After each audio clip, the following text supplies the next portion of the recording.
Yeah, that's great. So that's my introductory slide. When we talk about diversity in research, obviously, I think what we're talking about really is the lack of it.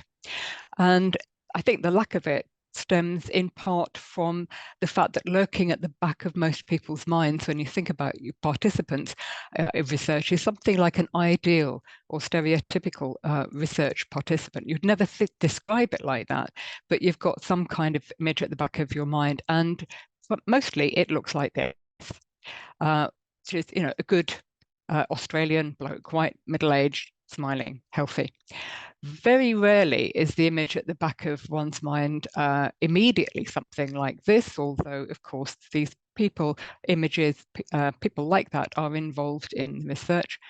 I think even more rarely is the image something like this, unless the focus of your research is pregnancy, and almost never is the image of an ideal research participant something like this.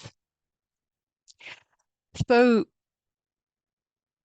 if we're thinking about trying to increase diversity, be thinking about things like the standard EDI indicators, if you like, which are things like diversity of sex, of gender identification, of sexuality, ethnicity, indigeneity, culture and language, which I know was touched on previously, diversity also of age, religion, disability. I put class in brackets there because although class is one of the major influences on health and so on, we very rarely actually stratify by class within the kind of research that we do. Within the workplace, there's a lot of talk nowadays about the benefits of increasing diversity, and that case for increased diversity is usually based on commercial factors. It's things like the evidence that if you have a more diverse workforce, then your organization is more creative, there's enhanced productivity, etc., etc. There's a lot of evidence there. The case for diversity in research necessarily has to be something different, and it's something along the lines of the fact that the population, our population, is made up of a range of communities and groups and individuals who come from all sorts of different backgrounds. And so the knowledge that we acquire, I'm just going to shift the, if you can probably see the caption, so I'm going to shift them up there out of the way, that the knowledge that we are acquiring should reflect that diversity of the population.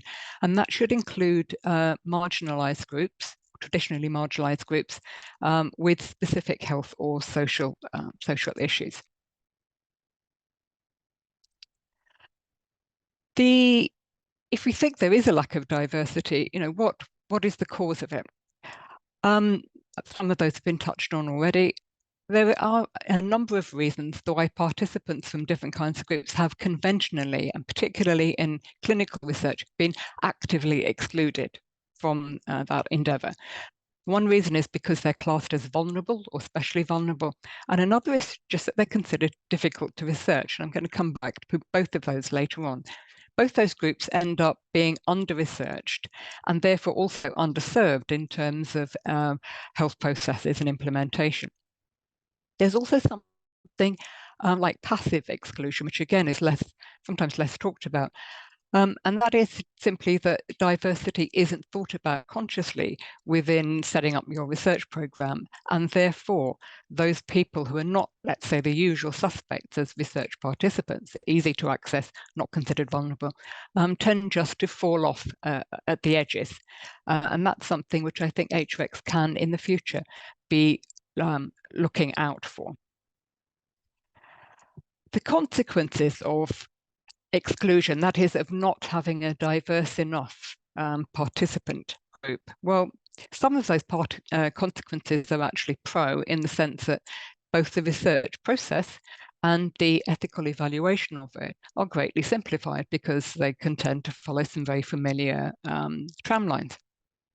I think those advantages are outweighed by the disadvantages of those. And many of those disadvantages will be very familiar to you. The lack of diversity is the point I want to emphasize for HRECs, I think is in itself an ethical issue, kind of overarching ethical issue, because it means that the knowledge that you gain from the research is more limited than it could otherwise be. And that's a kind of epistemic harm. It's a harm to the community in general. It's a harm to the research process and the funders of it. It's a harm to the researchers and the ultimate users of the outputs or the outcomes of our research. It means that the usefulness of our research findings is compromised. And at the end of that is a potential harm if there's something like a public application, like a pharmaceutical, for example.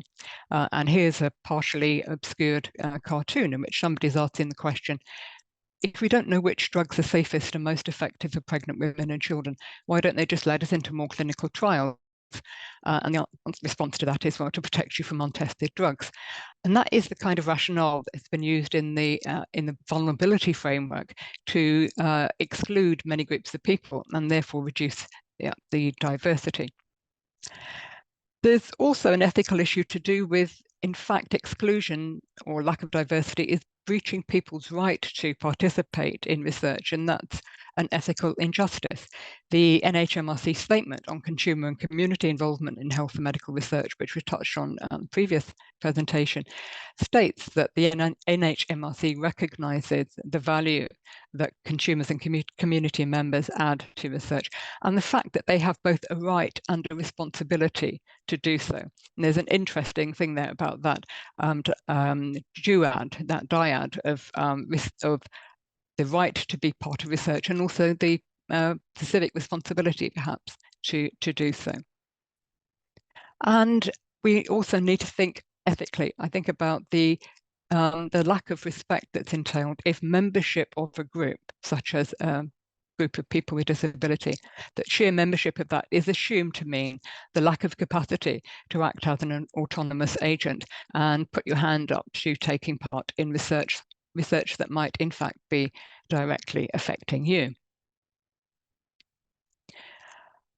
What do we do then if we want to think about increasing diversity in a very general sense?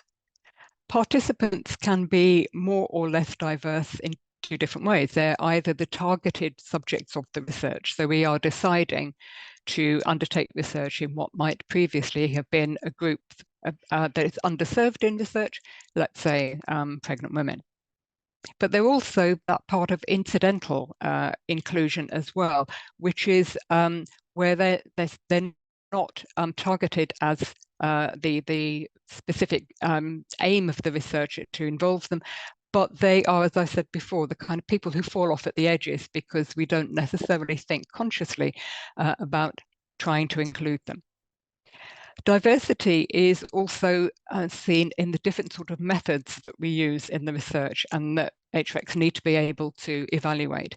And these two factors, I think, intimately connected, because the involvement of different kinds of participants may necessarily mean developing different kinds of methods, say of recruitment or of informing participants and obtaining their consent, or of carrying out the research.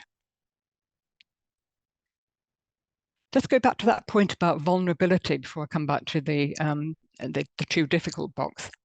So some kinds of participants are excluded because they're considered necessarily more vulnerable to harm from the research or exploitation by researchers. Now, it's the core aim, it's the function of research ethics has traditionally been seen to protect participants against harm from research or potential exploitation by researchers. And anybody who's familiar with the history of research ethics and where that stemmed from will know that it has a very dark history and a very good reason to be concerned about protecting vulnerable groups of people from harm from over-enthusiastic researchers. So HRECs have a tradition of tending towards a default protective approach, of protective of the participants, but also sometimes protective of the institution as well. But increasing the diversity of participants is often going to involve using individual members of groups that are traditionally considered vulnerable. So it is necessarily going to mean stepping beyond those barriers. Most ethical guidelines nowadays have started to avoid using the term vulnerability. And in the national statement, or at least the current version of it, as you'll know, there's a consultation going on about the updating parts of it.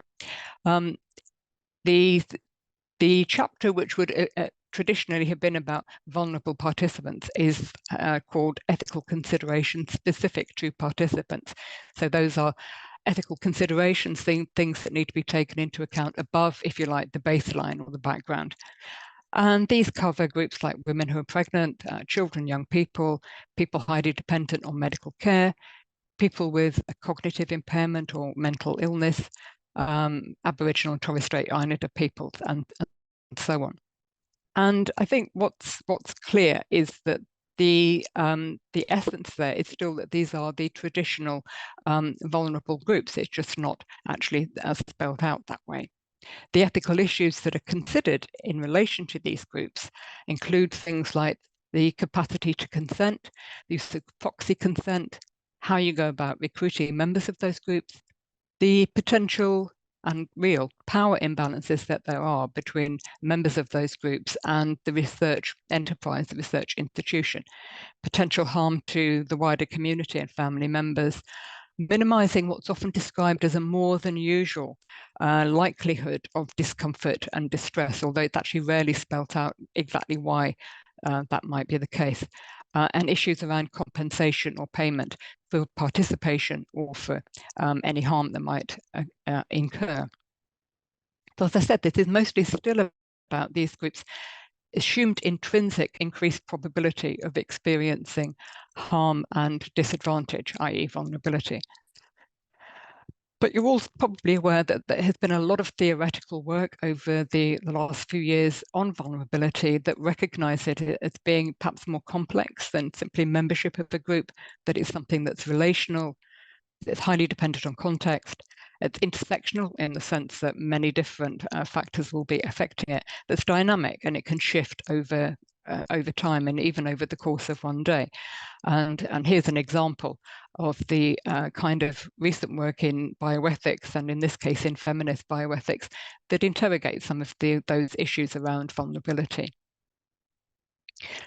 So so much for vulnerability. I want now to turn to the other rationale, if you like, for the lack of diversity, which is often the sheer difficulty of involving a greater diversity of participants. That in some ways, their involvement is considered more troublesome. They're more difficult to access as a group, to recruit, to inform about what the research will entail, to retain them over the course of the research, and also to interpret the findings that you get at the end. And those issues may be affected by things like the participants' lack of economic or cultural resources, their lack of money, their lack of spare time, their lack of mobility, the fact that they may have poor education or literacy, including health literacy, that they may have lifestyles which are considered in some way chaotic and therefore less likely to turn up for appointments, for example. They may have unfamiliar cultural norms, such as the requirement for a woman always to be accompanied by a male relative and so on. And in terms of interpretation of findings, it often comes down to physiological variations in interpreting clinical research, where, for example, the oddity of having a female body might make interpreting findings difficult. So all of these are difficulties that I would argue can be surmounted, but it requires extra effort. It requires more time, sometimes more money. It requires a bit of imagination and flexibility, and it requires modified practices. And again, we're talking here about the research practices, but that means that HRECs and members of them need to be able to deal with and to evaluate modified practices and that are introduced in order to get around what might be seen as the too difficult box of participants. And that extra difficulty, those sorts of groups can overlap with vulnerability, but those can also be distinct as well. These groups may not be considered any more vulnerable, but simply hard to access. One of my colleagues in the past once grimly said that the hardest group to access, the most difficult, the most troublesome, was people who had 9-to-5 jobs and weren't available for research within those hours. The greater diversity of participants then is likely to lead to a need for a wider repertoire of research methods. There's a family of different methods of more inclusive research, which has been developed in response to that demand for a greater community involvement and greater empowerment of members of the public. By their nature, I think, inclusive practices, think about what that word means, more inclusive, tend to shift the boundary between researchers and what would have been called subjects of research or participants today, shifting gradually from that very traditional dichotomy of a group of subjects on whom researchers do stuff and researchers then go away and write about the stuff, to participants, which then has more of a sense of there being an involvement of that group, to advisors, where members of the group of people being researched might need to be advising the researchers on things like the details of the community and what are the relevant questions for them, to full-blown co-researchers, which have previously been mentioned. And I'm going to say a little bit more about co-production in research and co-design, two very popular words, very fashionable in a sense in the moment. Care needs to be taken, I think, when evaluating projects that are described as being co-production, co-design, whether in fact they really are. Co-production in research is characterized by very close collaboration and by processes of shared decision-making, and in particular, a relationship of an unfamiliar degree of equality through the whole of the research life cycle, from the identification of the research question itself right through to the dissemination of the findings. Because of that, co-production necessarily involves a lot of attention to power dynamics and precisely how the voices and perspectives of the co-researchers, that is, the group of people who had previously been thought of as participants, can best be integrated into the research process. And that takes a lot of time and effort. It's easy to say we're going to be working together. It's quite hard to actually implement that in a practical and an ethical way. So HRECs and their members are very often unfamiliar, not just with the diverse participant groups, but also with the methodologies that they're required to evaluate, particularly co-production. A couple of points here are that close relationships that develop between the participants and the researchers may conflict with the traditional desire that there will be no emotional, if you like, entanglement or friendship between researcher and participants, to avoid any indication that there might be coercion or persuasion to take part in the research. In co-production, very often there has been a pre-existing relationship between the group of researchers and the group that's being researched. And there must also be, I think, as clear a differentiation as possible then between the role of people who are now going to be actual co-researchers, who might have the characteristics of the participant group, but are working alongside the academic or professional researchers, and research participants. There are a number of protocols that will be developed that are available to learn about, but are also developed within the context of the research, the ongoing research itself, for ensuring the safety of co-researchers, processes for debriefing, and support practices that will be unique to that particular team. And again, that's something that an HREC may not have come across before, and needs to get used to being able to evaluate. One particular issue too with the co-production design is that there may be an inability to be very specific about what the actual research questions are, how you're going to collect the data, what are the steps and the stages and the timescales, for example, at the start of the research when you're making your ethics application, which is prior to the point that you've had this involvement with the co-researchers to elaborate all of these different points. So, and in fact, the process of ethics application causes particular difficulties for co-produced research. We can discuss that more later on. But one of them is that the inaccessibility of things like the application forms and the kind of informed consent and patient information forms that one is required to produce can exclude the co-researchers at the outset from being involved in the very first stages of decision making, which is anathema to the overall philosophy of co-production. I want to say a few things here about the involvement of people with disability in research, because as I've said, this is my primary area of involvement, though not the only involvement. Clearly, people with disability can be involved in research as participants in what you might call standard research methods, but also as co-researchers in co-production.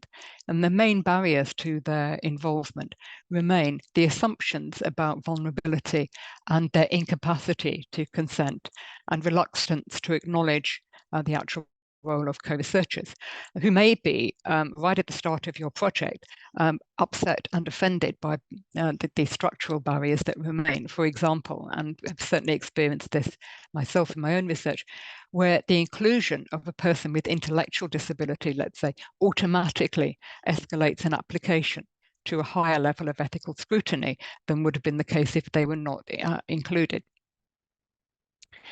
The key issue for the inclusion of people with intellectual disability in research, but I want to emphasize here that this is all, or most of it at least, extrapolatable to other kinds of groups who have been underrepresented in research, is flexibility and maximizing accessibility.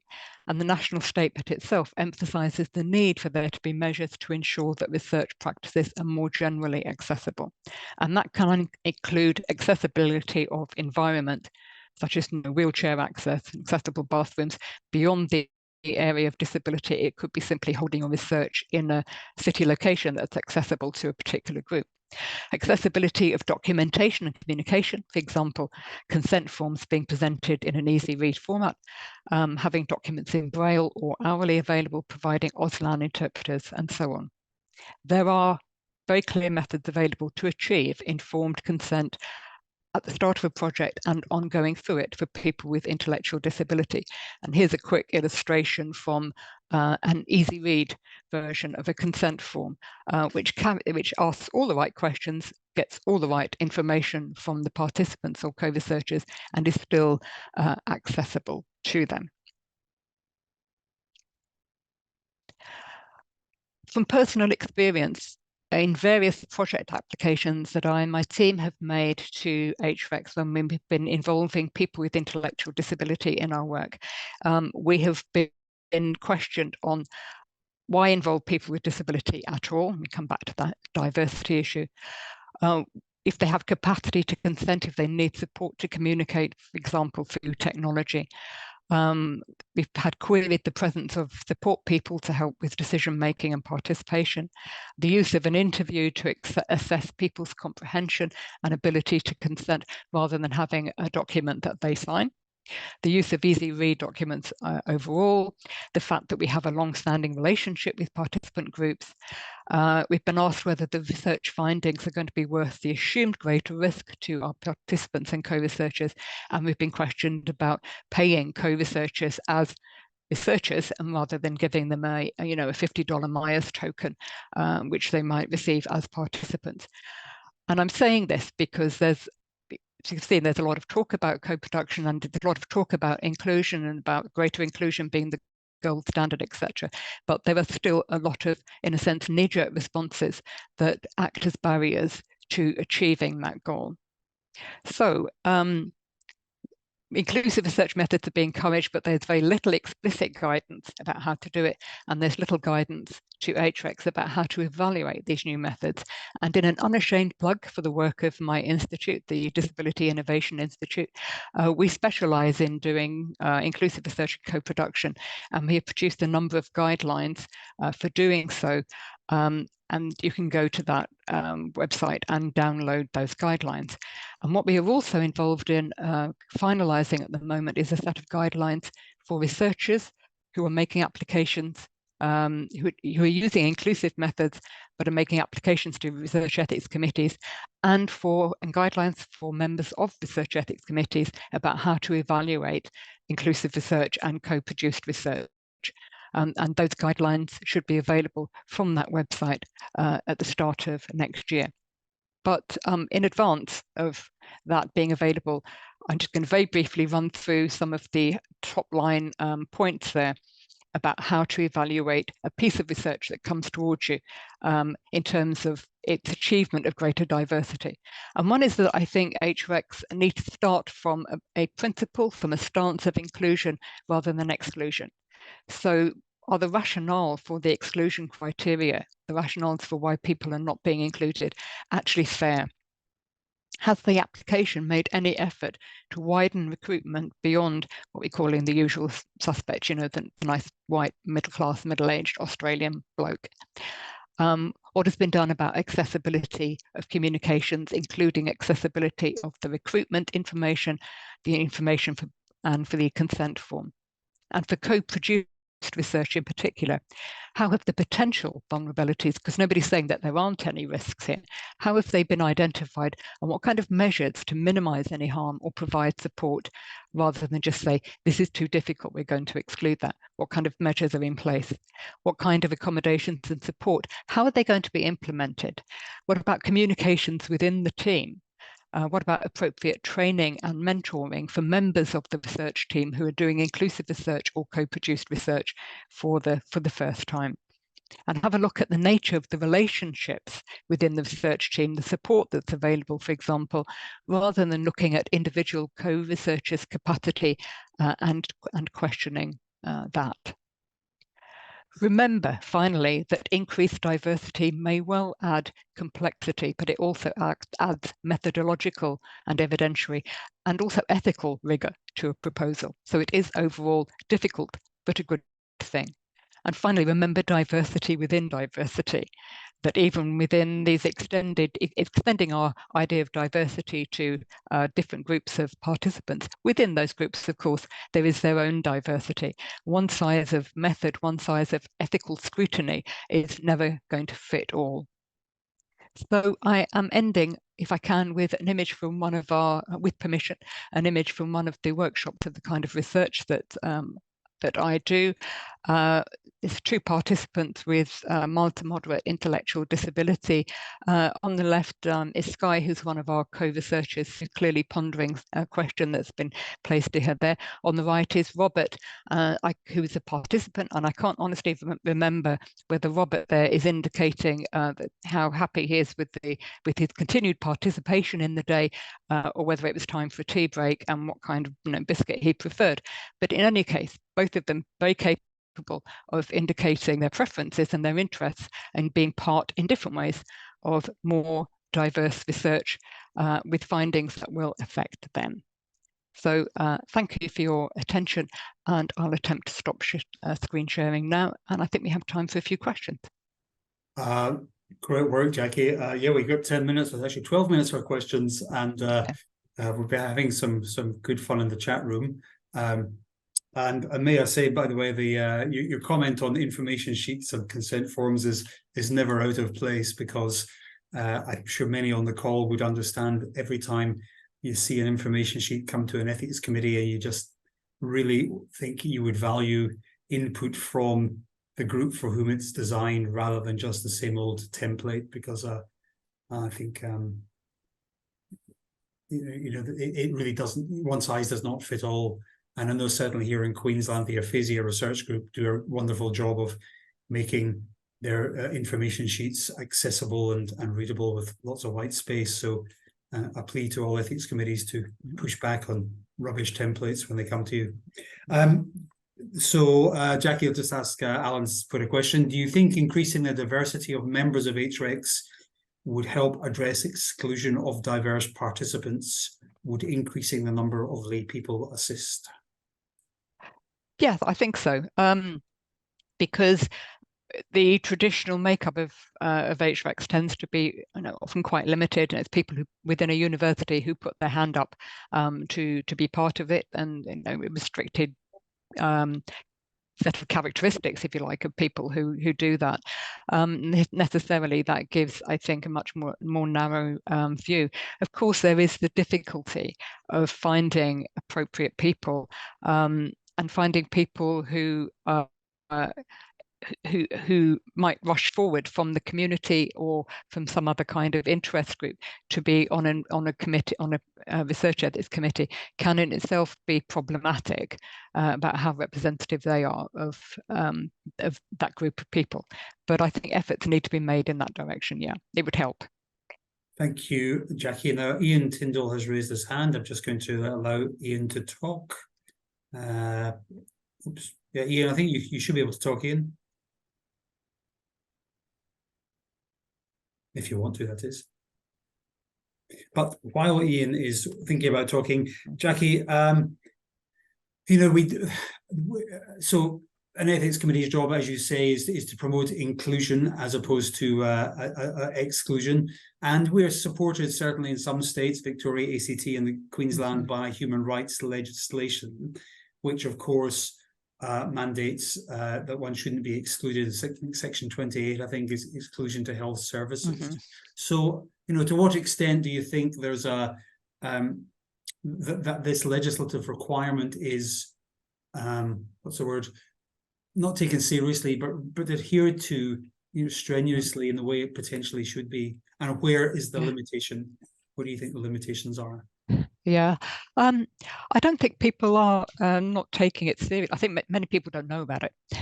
I don't think they're necessarily not taking it seriously, but it's that too hard to think about thing sometimes, I think, in putting together a research proposal. And I'm sure we've all been in that situation, sort of thinking through, who are we going to access, and realizing afterwards, actually, there was a whole chunk of people that we didn't think about. One issue that I think is becoming increasingly pressing is the reliance on technology and online access for things like recruitment and even participation in, say, online surveys and so on. And because we tend to forget that, not because of the kind of people, quote marks, who we are, we tend to forget that not everybody has easy access, unlimited access, confidential access to Wi-Fi, to broadband, to doing anything electronically. And that in the future is going to be cutting out implicitly a big chunk of people. So that's a little bit off topic, I'm afraid, but I think it's necessary constantly, perhaps, to remind people of what might seem to be very basic steps, because it is easy to get into that kind of, let's develop a project, tramlines, and that's why I've said I think it is going to be part of an HREC's role, in the nicest possible way, to look at a proposal and say, have you actually thought about this group of people, that group of people, whether they're in fact going to be touched by the recruitment process at all, for example. Ian, you wish to raise a question? Sorry, yeah, I thought of it. Sorry, where am I? Can I get my camera on? No, I can't get the camera. Look, all I want to say, Gordon, was that under the justice provisions of the national statement, HREC is entitled to ask the researcher to justify any exclusions to their trial or their research. So, for instance, I find a big one is even things like BMI. So they want to obviously the co-founders to be minimised, but you're fully entitled to ask the PI to justify any exclusion. So if things like BMI, even I've seen age, why are you excluding these people? And the researchers must justify that, I think. So be fully entitled to push back to researchers and say, well, why are you excluding these people? Even non-English speakers, for instance, we'd say, well, tell me why you're excluding them. And it may be there's lack of interpreters in that, but the onus is on the researcher to justify any exclusion, I think. You're fully entitled to ask. Yeah. That's all I was saying. Yeah, thanks, Ian. And I think a relevant point there, Jackie, is also in the chat, some of the chat we were having, I think Jeff Vass pointed out that it'd be a brave ethics committee that decided to include certain people, in certain drug trials, pregnant women, for example, and in certain drug trials, even though they would seem to be an appropriate target participant for that trial. Do you have any thoughts on that? Where's the line? I mean, the human rights legislation does have limitations. There are exceptions to every rule. So I think what I usually say to my students is that excluding everybody is really lazy as well as pointless, and including everybody is also really lazy, because it's not appropriate. You have to do the hard thinking through about whether the exclusion is appropriate or not.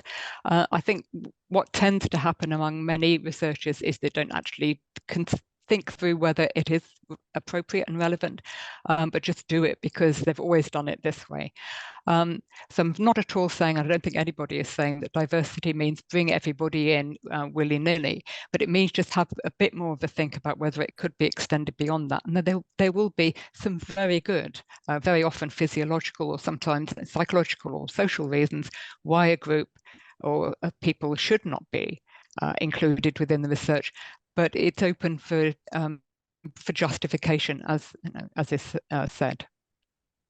And Jackie, where do you think I mean, I think the autonomy of a participant is first and foremost. I mean, ultimately, it's not really for the HREC to decide that someone can't be part of a study, but you know, so autonomy is one thing. Where is that balance between the ethics committee making the decision and the participant making the decision? Yeah, I think you can always come back with that argument about, you know, it is the participant who wants to take part. You know, they're showing agency, they are autonomous, etc., etc.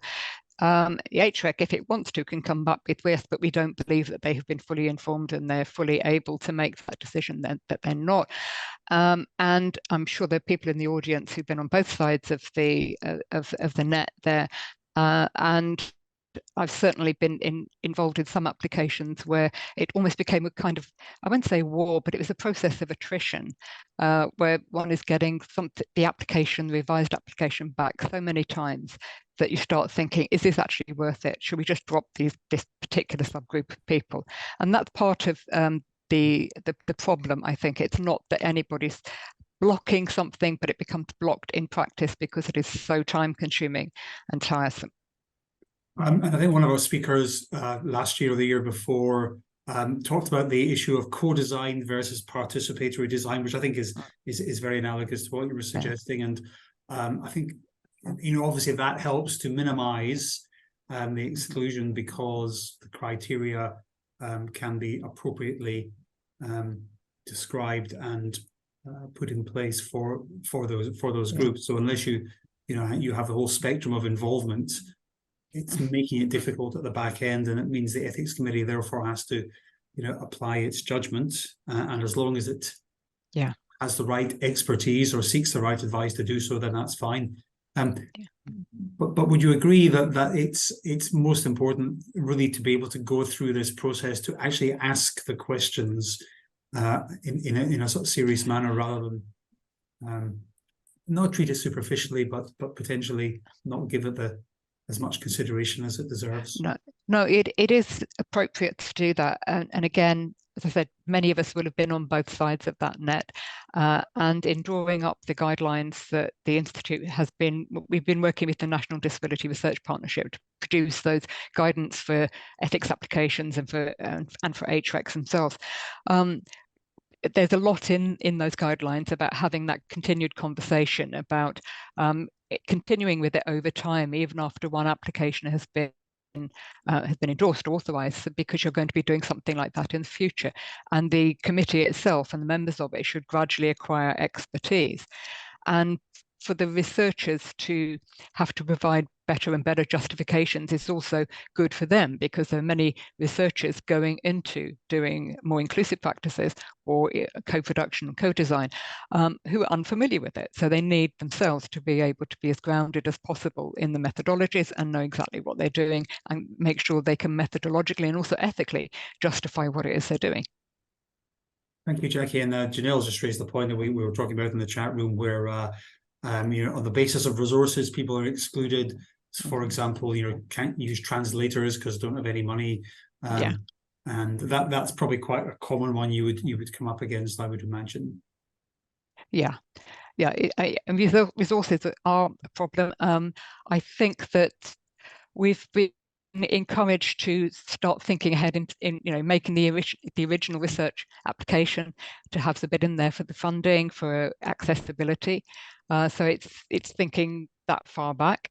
And more people, I think, I've noticed in evaluating research proposals myself, the ARC and NHMRC, more people are actually doing that, building in a bit of a budget for things like sign language interpretation, or whatever it is that actually needs to be there, so that can be comfortable about saying, yes, we're going to be doing this. But it is an issue, and I think it's particularly an issue for co-production, where almost inevitably the whole process is going to take longer than a standard method might take, and sometimes funders need convincing of that, and also HRECs as well. I've had the question asked, why is this taking so long, when in fact you could just do this. What was that?